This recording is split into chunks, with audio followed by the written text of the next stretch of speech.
ఈ తులారాశి వారికి ఈ వారంలో మొత్తం 5 గ్రహాలు అనుకూలంగా ఉన్నాయి. మంచి ఫలితాలను, లాభాలను అందుకుంటారు. లాభములో కేతువు సంచరిస్తున్నాడు. నిరాడంబరంగానే వృత్తి, ఉద్యోగ, వ్యాపార, వ్యవసాయ రంగాల్లో అభివృద్ధిని సాధిస్తారు. భగవంతుని ఆశీస్సులు కూడా అందుకుంటారు. షష్టంలో శని సంచరిస్తున్నాడు.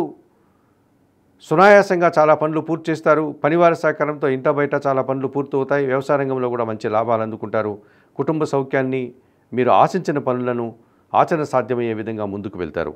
తృతీయములో చంద్ర సంచారం ఉంది. మనసుకు నచ్చే కొన్ని సంఘటనలు జరుగుతాయి. మీరు ఆశించిన పనులన్నీ కూడా నెరవేరుతాయి. సంతోషంగా కాలం గడుపుతారు. ద్వితీయములో బుధ సంచారం వల్ల మీ మాటకు విలువ పెరగడం, సమాజంలో మంచి గుర్తింపు, నూతన అవకాశాలు, తండ్రి నుంచి కూడా లాభాలు అందుకుంటారు. జన్మరాశిలో రవి సంచారం వల్ల స్థానచలనాలు కానీ, అధికారులతో అభిప్రాయ భేదాలు కానీ, కష్టంతో కూడిన ప్రయాణాలు కానీ చేయాల్సి ఉంటుంది. ఈ రాశి వారికి ఈ వారంలో ఆది, సోమ, బుధవారాలు అనుకూలంగా ఉన్నాయి. దానాలు ఇచ్చేటువంటి క్రమంలో గోధుమలు కానీ, గోధుమ పిండి కానీ, కుటుంబంలో పనిచేసే పనివారికే ఆదివారం రోజు దానం చేయండి. స్తోత్రపారాయణ విషయంలో ఆదిత్య హృదయం ప్రతినిత్యం చదువుకోండి.